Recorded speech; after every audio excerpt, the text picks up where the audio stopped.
Toute cette semaine, nous sommes à l'auberge de la Klaus en Moselle. Paul, l'un des chefs, va nous régaler aujourd'hui donc avec une première recette. Un amuse-bouche avec un escargot, enfin des escargots. On va faire quoi avec ça? On va faire un chromeski d'escargot avec un petit jus aux herbes.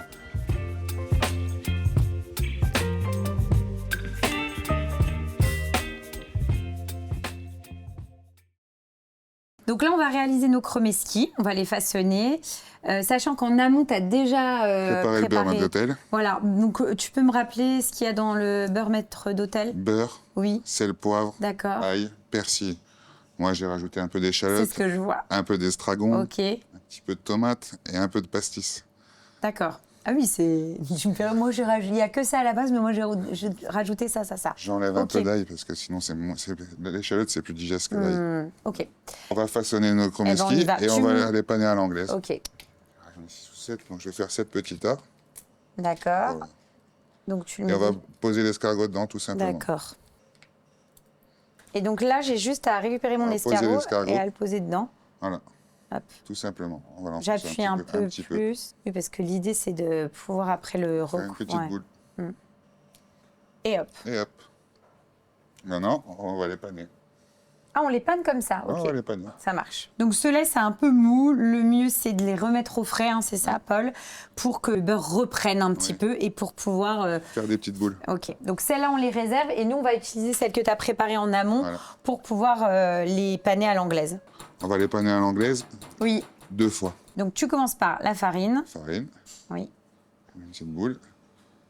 Hop. Voilà.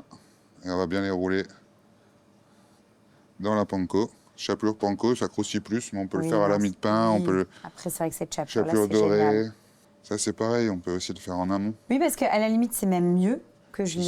Ils sont durs, Ouais, c'est ce plus que j'allais simple. dire, c'est Et tu plus peux même les facile. congeler. Un jeu d'enfant. On peut même le faire avec les enfants. Oui, c'est vrai. Ma fille, elle adore faire ça à la maison. Hop. Donc là, hop, on termine notre deuxième passage de panure et après, on peut les cuire. Donc là, on va réaliser, on va finaliser la sauce qui va accompagner nos chromeski. Donc cette sauce-là, tu nous as fait quoi? Donc échalote, vin blanc, Voilà. première réduction, c'est ce que tu me disais. Après, tu as remis un petit peu de... Le vinaigre blanc balsamique. Ouais, de balsamique blanc pour vraiment le... Pour avoir un peu de peps. C'est ton petit secret. truc. T'as crémé. Oui. Et donc, on va partir de là pour la terminer, quoi. Exactement. On la met dans un blender. Je vais faire un mélange d'herbes, persil, aneth, estragon. On met tout dedans, on s'embête pas. Ouais, oui. Un petit peu d'aneth, du persil. Donc là, on veut vraiment le côté frais, herbacé. Et des pousses de petits pois. Ça va prendre un peu de rondeur, de gourmandise. Ok. Voilà. Sel, poivre. Un petit coup de moulin à poivre. Voilà. Une bonne pincée de sel. Oui. Hop là.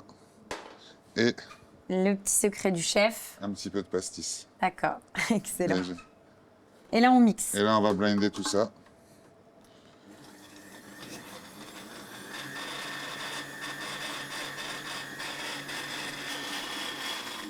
Donc là, c'est bon. Notre sauce est terminée.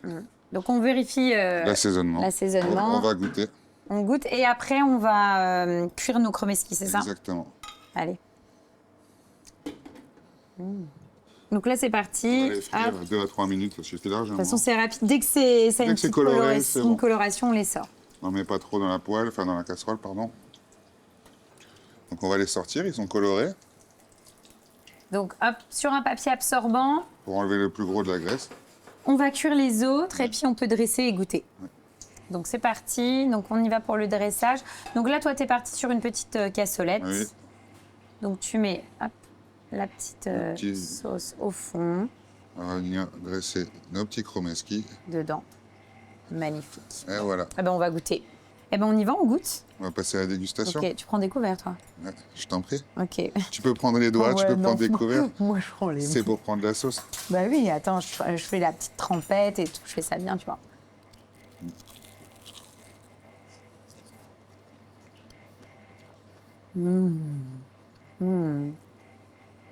Franchement, c'est divin. Merci.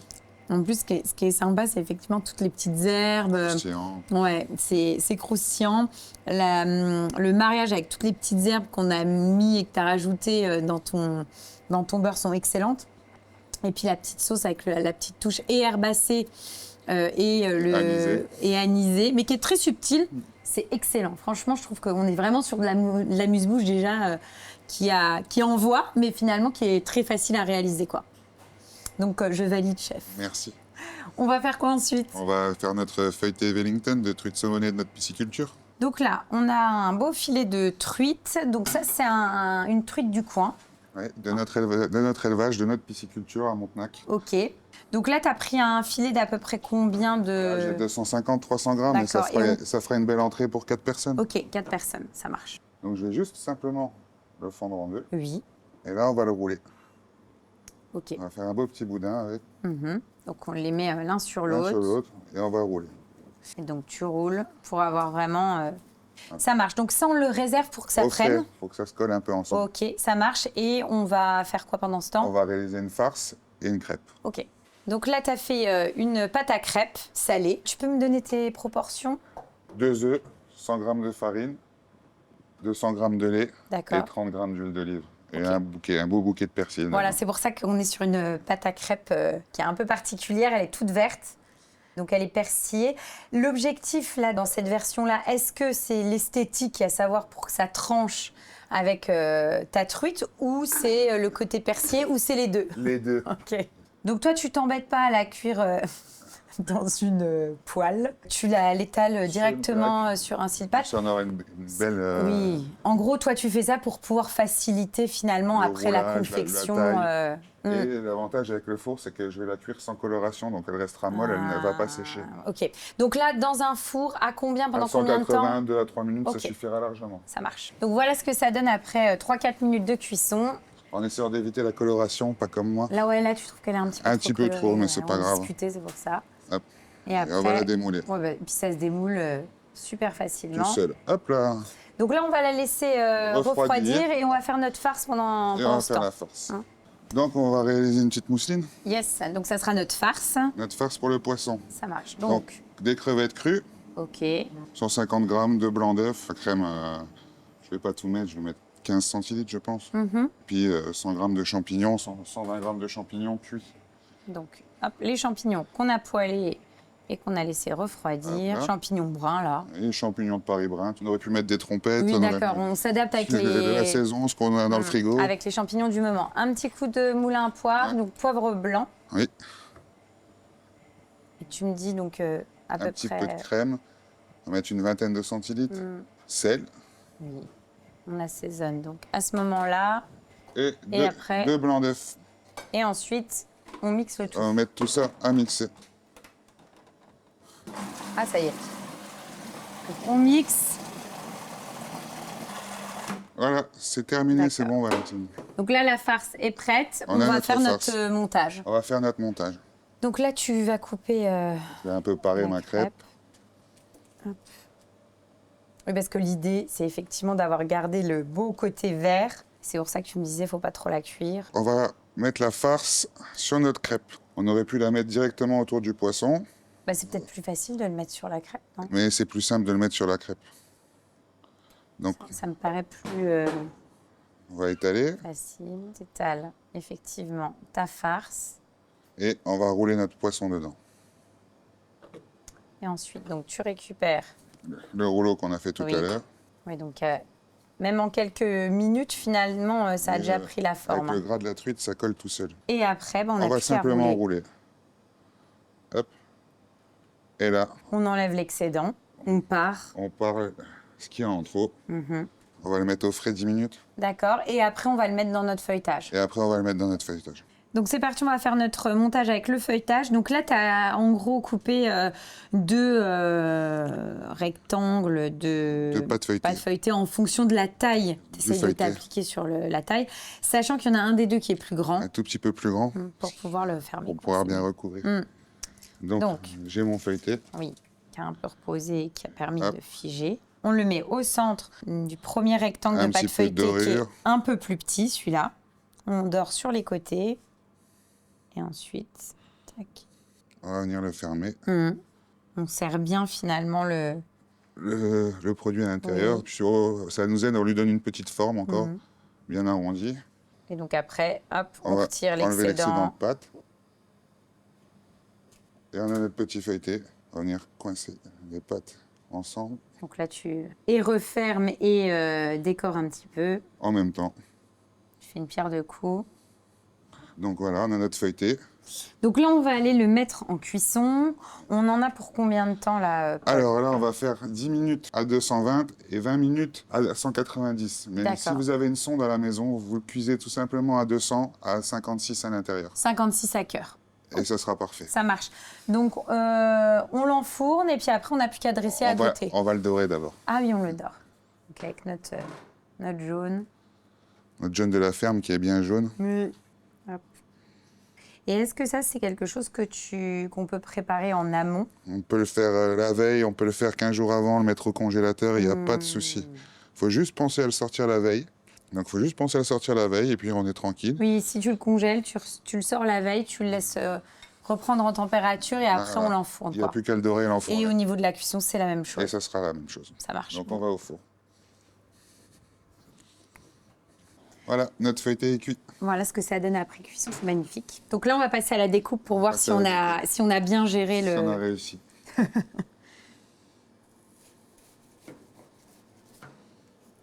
Waouh, magnifique. Ah, ça aura un peu d'eau, c'est pas grave. Hop. Donc là, on est sur une entrée. Et donc, tu accompagnes ça avec une sauce. Là, j'ai C'est quoi que un t'as fond fait? de veau réduit. On peut faire un beurre blanc, on terrible, peut faire la ça. sauce qu'on a fait tout à l'heure avec les chromeski. L'avantage avec le feuilleté, c'est que toutes les sauces vont bien avec Ok. lui. Mais oui, à la limite, on peut recycler si on en a trop de la sauce du chromeski, si tu me dis que ça Voilà, marche super ça bien. marche très bien aussi. Voilà, Eh ben, on va goûter. On y va, c'est parti. bonne Oh, dégustation. c'est magnifique. Hein. Bon, je vais forcément couper et aller chercher le cœur pour avoir tout ce qu'il faut. C'est excellent. On est vraiment dans quelque chose qui est très très bon. En plus, alors moi, je t'avoue, j'avais un peu peur que ça soit trop cuit. Tu sais, j'aime bien quand le poisson est est sec. Exactement. Et là, alors, pour le coup, il est absolument pas sec du tout. La petite sauce, ce petit jus qui accompagne. De toute façon, quand on mange, je trouve, le bœuf Wellington, c'est super bon, quoi. C'est hyper gourmand. Et là, on retrouve quelque chose qui est très gourmand, mais en même temps un petit peu plus léger avec le poisson. On a un peu bonne conscience. Mer, ouais. Voilà. C'est vraiment top. Donc, belle recette. Puis ce qui est bien, c'est que tu peux la préparer en amont. Top. Merci. Paul, ensuite, c'est Fred. On va aller voir Frédéric qui va nous faire un foie gras poêlé façon Suzette au kumquat. Ça marche. Donc là, Fred, on commence par On va faire sauter le foie gras voilà. poêlé. Petite coloration, t'as vu, à sec. Hein. Oui. Donc à sec, poêle bien chaude. Bien chaude. Donc ça, c'est un foie gras de chez toi. Exactement. Donc là, en termes de fraîcheur, on est au top. Il a été tué mardi, le canard, là. Donc là, c'est un foie gras qui a 6 jours. Alors nous, ce qu'on fait pour avoir une top qualité fraîcheur, le jour de l'abattage, le foie gras est viscéré. En fait, ce que je fais, le soir même, j'escalope mes foies. D'accord. C'est-à-dire, je taille mes foies, j'escalope tout, je fais toute ma mise en place et je bloque tout au dur. Comme ça, en fait, nous, ce qu'on fait, on poêle le foie gras sur une escalope qui est congelée. On le laisse dégeler, revenir à température et après le réchauffer. En fait, comme ça, tu as toujours un foie gras qui est ultra frais. Oui, là, on est vraiment en termes de fraîcheur. L'avantage de le congeler, c'est que tu l'as au meilleur moment. Et puis, il ne perd pas de sa structure. Tu sais, il reste, comme on dit, un foie gras, il ne faut pas qu'il... C'est un peu... pas qu'il pisse. S'il pisse trop, c'est... Oui, en gros, s'il perd trop de gras, bon, c'est un mauvais indicateur. Exactement, exactement. Parce que d'ailleurs, le foie gras, comme ça, il ne faut pas qu'il soit trop cuit. Il faut que ça croûte, mais là, il est assez épais. Voilà. Et donc là, il va continuer moi, de cuire. Bien Voilà. Et j'aime bien, tu sais, les grosses épaisseurs sur le foie gras. Tu vois, il faut qu'il y ait de la mâche, il faut qu'il y ait de la structure. Bon, après, on va quand même le cuire dans le Voilà, c'est ça, c'est pour le terminer. laquage. C'est ça. Donc, on fait une première cuisson. Exactement. Et ensuite, on le terminera après dans cette fameuse sauce à crêpes Suzette. Alors là, on va démarrer tout simple. Hein. On prend un peu de beurre. Un tout petit peu de sucre. Oui. Donc, dans l'esprit d'un caramel, c'est ça? Exactement. En gros, là, de toute façon, tu repars sur la sauce Suzette classique des crêpes, quoi. Et oui, voilà. Donc là, on observe bien la coloration, parce que l'objectif, c'est que ça ne soit pas trop caramélisé. Exactement, parce que si tu le... il y aura de l'amertume. Exactement. Donc là, hop, tu déglaces avec du jus d'orange. Et là, on va laisser réduire. Juste avant d'en faire, on va incorporer pour donner un petit côté twist à la Suzette. Moi, j'aime bien en ce moment le kumquat. Tu vois, parce que là, tu manges vraiment justement le zeste et tout. Tu as la pulpe, tu as tout. Et c'est vraiment, ça va enlever aussi ce côté gras au foie gras. Tu sais, de ramener un peu d'agrumes. Oui, ça va calmer le... Voilà. Parce que la sauce Suzette, c'est quand même une sauce qui est riche, tu sais. Il y a du beurre, du sucre. Oui, donc il fallait un peu calmer le jeu quand même ça. avec le kumquat. Hop. Et donc là, hop, tu as des kumquats que tu as au préalable coupés en Voilà. 4. Hein. Après, tu fais rondelles, comme tu veux, en quart, en demi. Tout dépend la mâche que tu souhaites avoir sur ton agrume. Ah, pareil, on ne fait pas une grosse cuisson. Hein. Non. On les fait juste un petit peu. Là, on va terminer maintenant notre foie gras. D'accord. Tu le récupères, donc là, tu le mets Et voilà. dans ta sauce Suzette. Et là, en fait, on va comment dire, on va le laquer un peu. Oui, l'objectif, c'est finalement le napper de cette sauce-là. Voilà. Pour Et qu'il tu vois, continue de cuire tranquillement. C'est ça. Donc là, tu vas ajouter la petite touche de Voilà. Grand Marnier. La petite touche Suzette. Hein. Oui, c'est ça. Donc là, en quantité, Voilà, c'est au pif. Hein. Exactement. Hein. On le Et voilà, flambe. tu vois, un petit Hop. flambage à l'ancienne. Bon, vous, à la maison, moi, j'ai à peu près Et vu. là, la sauce, on a une belle On est sur une petite cuillère à café, je pense. Non? Un peu plus? 2 doigts. Et voilà, notre Suzette est terminée. Et donc là, c'est bon, on va Voilà pouvoir le dresser. dressage. Donc là, on a notre foie gras qui est Escalope. donc bien nappé. On rajoute Sauce Suzette. notre sauce Suzette. On voit qu'elle a bien réduit. Voilà, une Elle a pris un peu en consistance. belle consistance. Hein. Voilà, Nos petits les généreux. kumquats. Pour ramener un peu de mâche, on va mettre 2-3 petites pistaches qu'on a torréfiées. Oui. Et pour rappeler la Suzette, tu vois, on a fait des crêpes qu'on a passées au four. Mais c'est une crêpe classique, hein, Voilà, parce que en fait, t'as on a- pas utilisé une farine Ah non, particulière. non, la crêpe classique. Et là, on ramène Ah, un petit peu de super. structure, tu vois. Oui, le fait de l'avoir passée au four, elle est toute croustillante. Voilà, toujours dans l'idée de la Suzette. On zeste un petit peu d'orange dessus. Et là, Tu on rajoutes remet un petit peu 2-3 rondelles de cru. de kumquat. Là, parce que là, on cherche vraiment l'acidité. Magnifique. Et là, pour terminer, alors là, j'ai mis du sel Maldon. Tu sais, les sels pyramides. D'accord, ok. Oui, Voilà, pour parce qu'il y a- avoir vraiment Ah, il y a un tu veux, côté du croquant. croustillant. Voilà. Et hop, on va relever ça avec un peu de piment d'Espelette. Super. Bon, ben, on va goûter. Eh ben, on y va, on goûte. Allez. Hop, alors, je vais prendre forcément un petit peu de foie gras. Et puis avec du kumquat. Hein. En fait, effectivement, tu retrouves les marqueurs de la Suzette, hein, bien logique. Mais c'est très très sympa de l'avoir marié comme ça Kumquat. avec le foie. En fait, avec le kumquat, le foie gras, comme tu le disais avant, Ça amène de ça, l'acidité. ouais, ça calme le côté gras Côté et gras et riche. sucreux. Ouais, c'est ça. Sucré comme le dessert qu'on a l'habitude sur les crêpes. C'est ça. Et là, le fait d'avoir mis de la kumquat qui est cuite et du cru, justement, tu as un côté acidité et du croquant, tu vois. Ouais, c'est très original et ça fonctionne. Top. On fait quoi ensuite, chef? On va attaquer. Alors, en fait, on va faire un petit épeautre, mais cuisiné comme un riolet. D'accord, donc un Avec- premier dessert. Voilà, et un caramel beurre salé. Alors, donc on va cuire notre riolet, Voilà. hein, c'est ça. Donc là, on a 400 g de lait, Oui, 100 g de crème, d'accord. 80 g de sucre. Alors moi, ce que je fais, ça c'est le sucre roux. Oui, Chez nous, on fait 40 de sucre semoule, 40 de sucre muscovado. d'accord. Après, c'est un peu plus compliqué à trouver dans les commerces. Oui. Mais le muscovado, il apporte un côté mélasse, tu sais, un côté c'est le sucre Oui, donc brut, si, non raffiné, tu sais. hmm, Et là, j'ai 70 g de petit épeautre. ok. Donc là, hop. Et alors, ce qu'on va rajouter, Donc là, on a pour les une... gourmands, on a ouais. une grosse vanille de Ouais, Tahiti, c'est magnifique. grosse gousse. Elle est bien charnue, comme on dit. Ah tu ouais. vois. Hmm. D'ailleurs, ça c'est un des secrets aussi du riz au lait, c'est la qualité de la vanille que tu utilises, quoi. Bah oui. Hop. Et donc Et là, après, on va le mettre à la fin de la sur le- cuisson, à la fin de la cuisson, bien sûr, je retire les gousses, Oui, bah ça logique. on les lave bien et on les fait sécher. Hmm. Donc là, on va le mettre sur le chaud. Combien Exactement. de Sur le temps? coin du feu. Allez, une recette normale, 40-45 minutes. D'accord. Ça, c'est une petite recette. Allez, en 20 minutes, c'est cuit. Ok. À feu doux, comme ton émission. Ouais, Tu exactement. vois Donc le temps pour nous de faire le... Caramel beurre salé. Donc là, on a 500 g de sucre, t'as vu? Donc on travaille pour 80 personnes. Voilà. On n'a pas l'habitude de faire dans la dentelle chez nous, tu sais. C'est Non, ça. alors, je te taquine parce que en fait, il vient juste de me dire à l'instant que c'était quand même mieux de le faire en grosse quantité. Voilà, c'est ça. Mais il fait quand même sa mise en place. Il en profite, il joint l'utile à l'agréable. Et ce que tu me disais, en gros, un caramel beurre salé, On vous conseille de le faire pour le coup en grosse quantité. Ça permet de ne pas se rater. En tout cas, il y a moins de chances avec une masse plus importante. Voilà. Et ça se garde. Ah oui, parce En gros, je le garde combien de temps? Je peux le garder combien là, de si temps tu fais dans les petits pots à confiture, tu peux le garder 1 an, 6 mois. oui, un an. d'accord. Mais bon, en général, les gens ne le gardent pas aussi longtemps. Hein. Oui, puis c'est la chandeleur, Mais là, donc autant en profiter c'est ça, et se faire en justement. grosse quantité comme ça. On passe au restaurant sur les crêpes caramel beurre salé. Enfin, si tu fais une coupe de glace caramel beurre salé, tu peux tout. Enfin, t'as un gros. Oui, c'est un peu comme une confiture. Tu fais une brioche ou au autre. pain perdu. Je veux dire, c'est une base qu'on voilà. garde, quoi. Voilà. C'est tellement bon en général, ça ne dure Oui, pas c'est 6 mois. excellent. Non. Voilà. Donc là, c'est bon. Tu vois, on a ce que tu on a fait notre caramel Ok. sec. Donc là, tu vois, il est un petit peu fumant comme ça, tu vois. Alors maintenant, on va couper la cuisson, Avec la crème. donc, la crème. On va le faire en 2 fois, tu vois. En quantité, tu peux me dire ce que tu as mis en quantité de sucre pour Ouais, la quantité de alors, c'est pas compliqué là.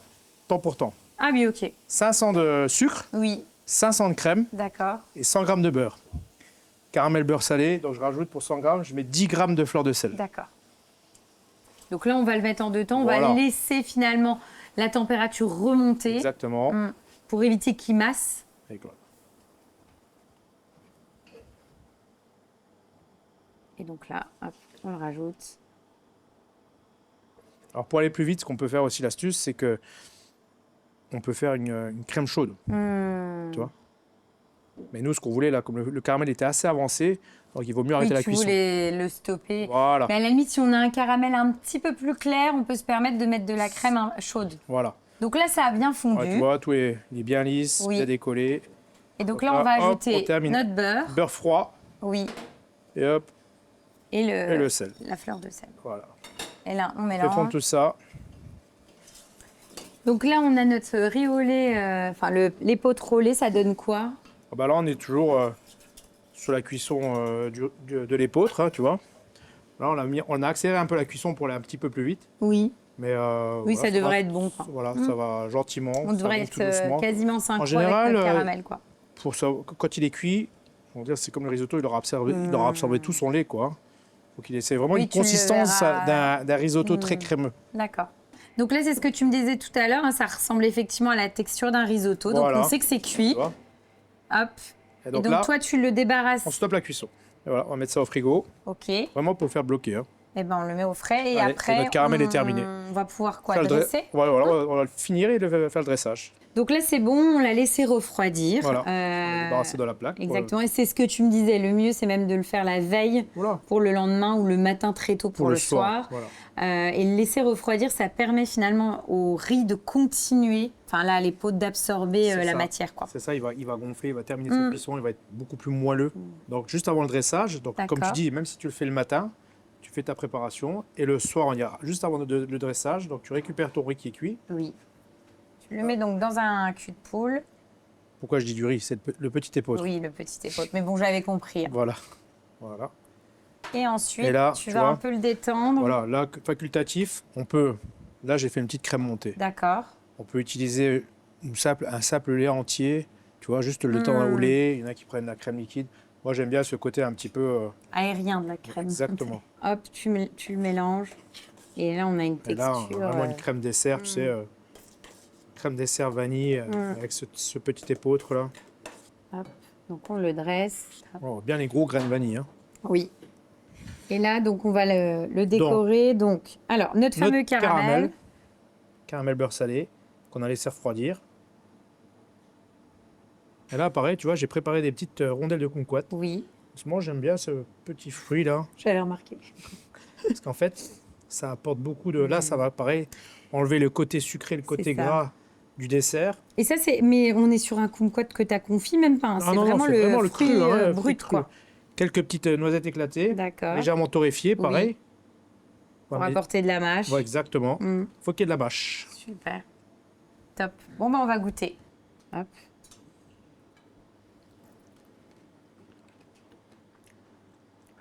Mm. J'avoue que moi, je suis pas une grande fan de riz au lait, enfin là. Mais j'aime vraiment beaucoup. Avec les pots, bah, effectivement, c'est une variante qui est intéressante.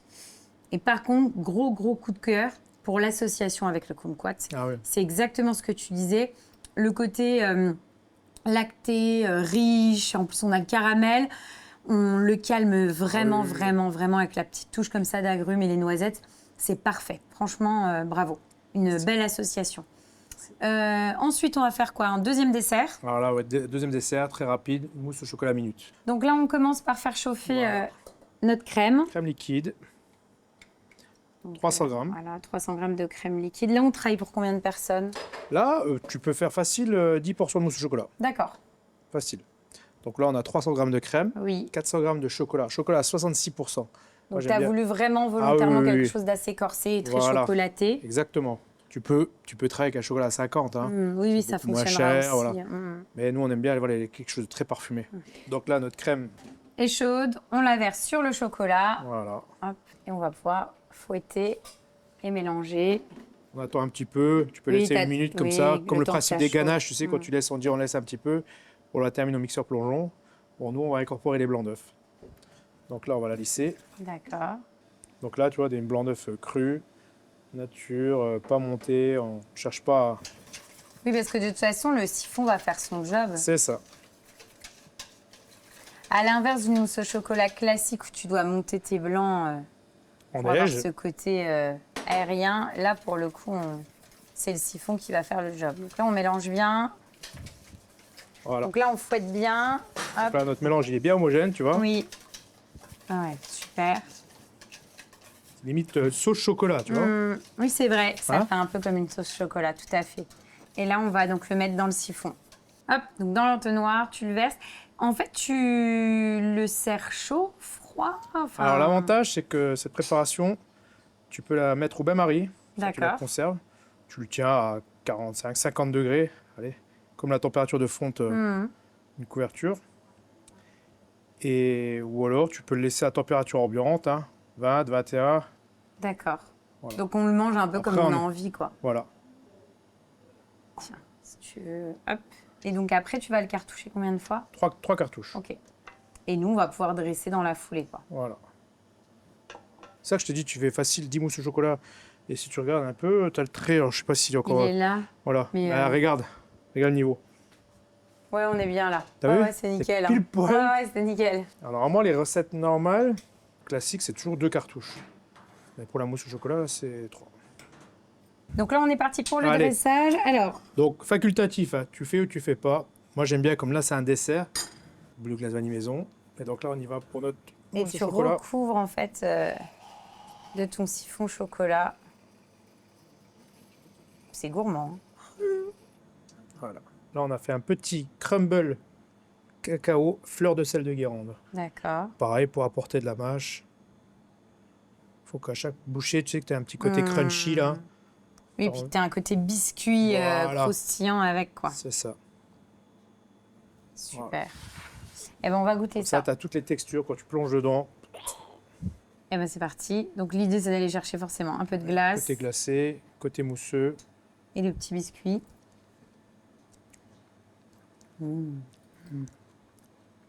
Moi, je suis une fan de chocolat, donc j'adore, donc c'est top.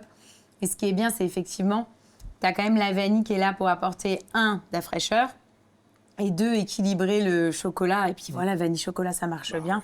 Ton biscuit avec la petite Pointe de fleur sel. de sel, là, c'est très, très bon.